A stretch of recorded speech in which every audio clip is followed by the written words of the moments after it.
За бичлэг эхэлсэн. Сайн байна уу? Сайн байна.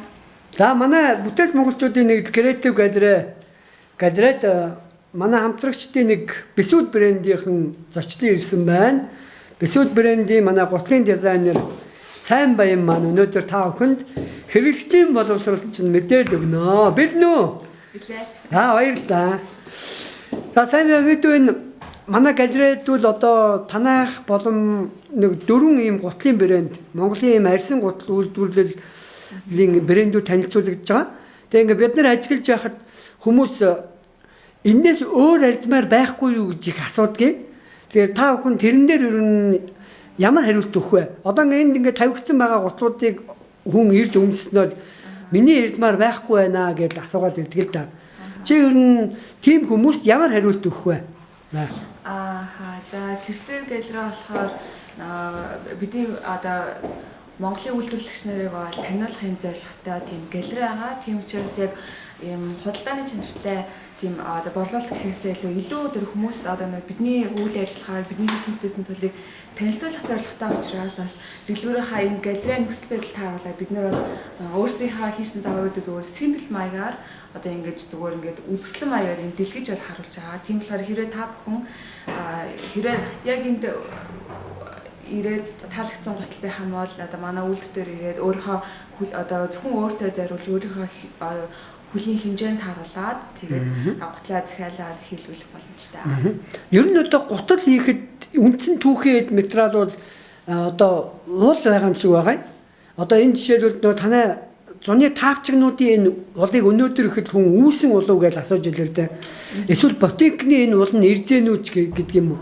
Ер нь одоо гутлын энэ үндсэн түүхийн эдүүд яаж татагдаж авч байна? Та нар өөр нь ямар хэмжээгээр бэлдэх боломжтой байдгийг хэдий тооны захиалгыг магадгүй одоо нэг байгууллага хамт одоо ингээд ижилсийгээд ингээд ижил завгрын 20 30 гутал зэрэг захиалахад эдгээр ер нь боломж байдгийм үү? Тэр талаар нэг мэдээлэл өгөөч. Яг одоо түүхийн эд нь ямар таталтай байдаг талаас хэдий хэмжээний захиалгыг биелүүлж чадах уу гэдэг юм уу те?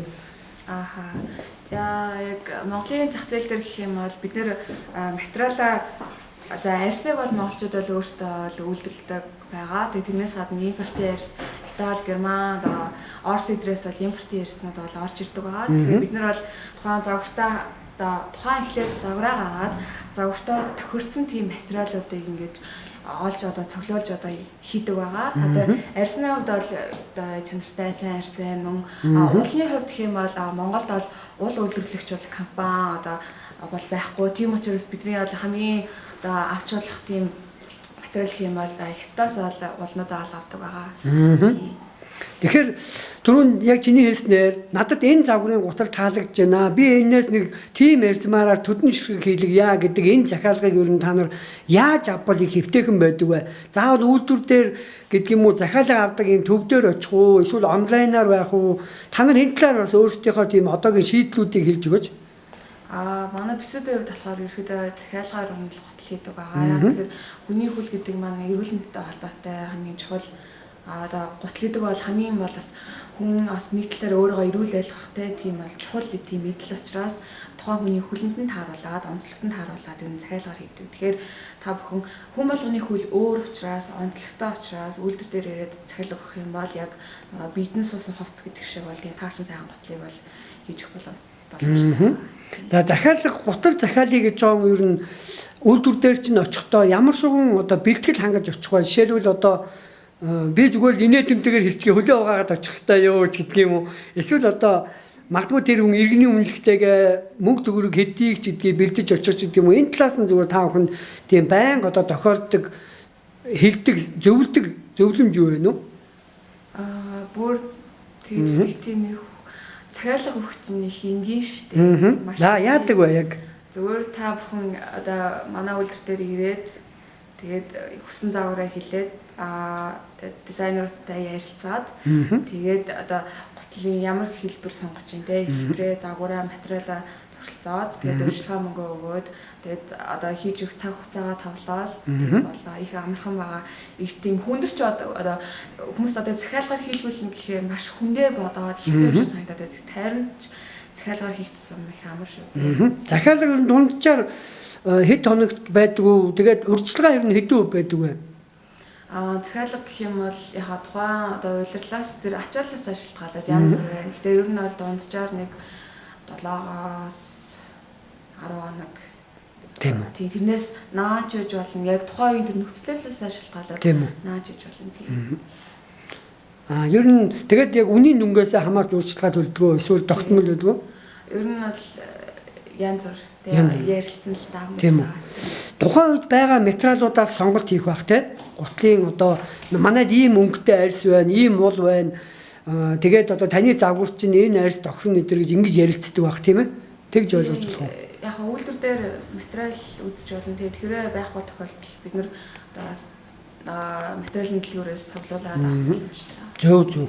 За бид нар өнөөдөр Бэсүүд брэндийнхаа гутын дизайнер, арьсын эдлийн дизайнер манай сайн баянтай гутал захиалгын талаар голцоо ярилцлаа.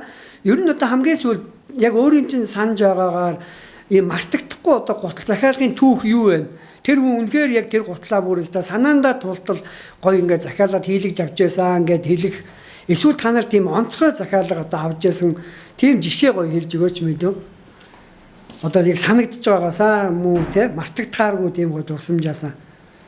За захиалга бол ер нь өөр гэсэн түүхтэй онцлогтой. Яг сүүлд гэх юм бол сая наадмын өмнө би нэг одоо 30 гаруй жил нэг наадмаар нэг одоо номсом харваны тэр харванд оролцдог нэг одоо харваач эмэгтэй бол гутлж гисэн тэр эмэгтэй болохоор одоо би маш одоо гоё гутал хэлбэлмээр байна гэдгсэн. Тэгээд тэр эмэгтэй одоо үндэсний гутлыг бүр тийм мөнгөлөг маягаар ингээд бүр их тийм одоо хүмүүс мөнгөлөг өнгө гэхээрстэй амар хайр гаргийн гэж төсөөлдөг шүү дээ. Тэгэхээр үндэсний гутлыг бүр амар мөнгөлгөөр тэгээ ингээд яг донжиноолоод хийхээр их сонирхолтой байт юм лээ. Тэр бол хамгийн өрөмцсөн.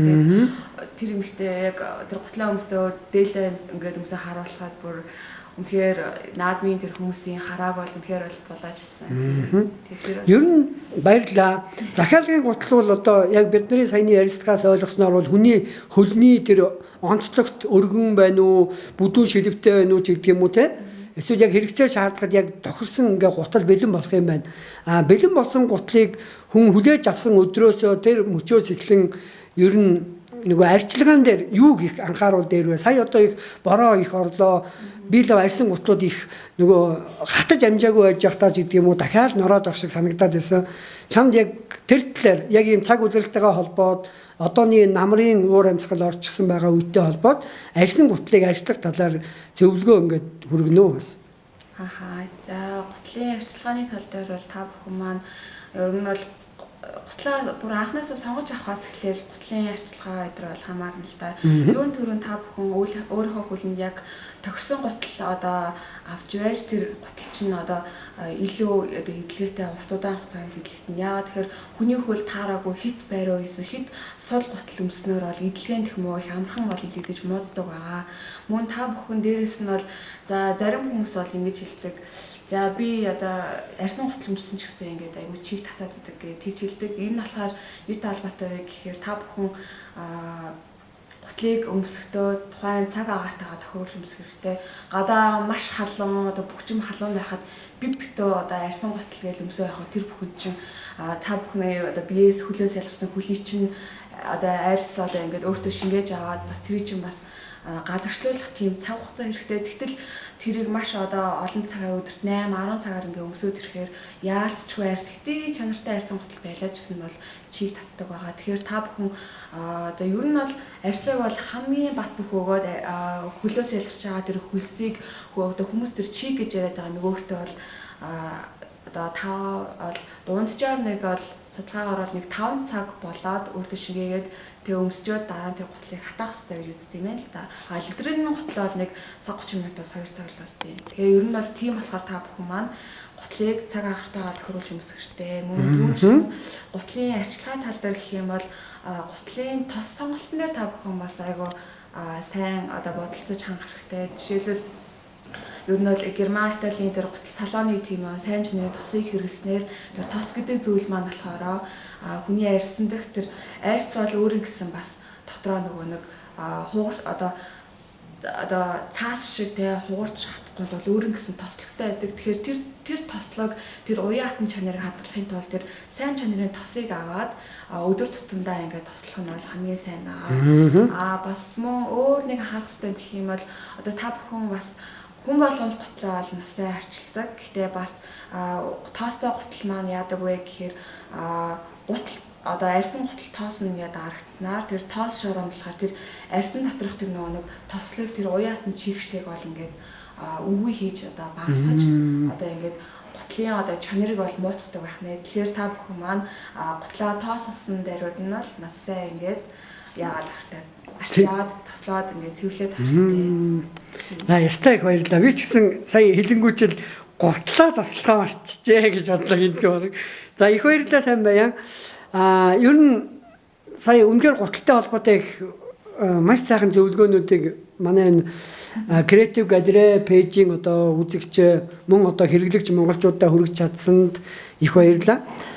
Би дараагийн одоо ярилцлагаараа өөрөөс чинь ер нь энэ гутал зохион бүтээлт тэд одоо хүн ер нь суралцах ийм боломжтой юу, шинэ ийм ажлын байр бий болох ийм боломжтой юу те, ажил мэрэгжлийг одоо эзэмшихийн тулд хүн ер нь юуг анхаарах уу гэдэг талаас нь бас ярилцлага авъя гэж бодож байна. Магадгүй одоо ажил хайж байгаа шинэ мэрэгжил эзэмшийе гэж байгаа залуучууд төрөл бидний дараагийн ярилцлага туслаасай гэж бодож байгаа шүү. За ингээд удахгүй уулзъя. Баярлалаа танд. За баярлалаа.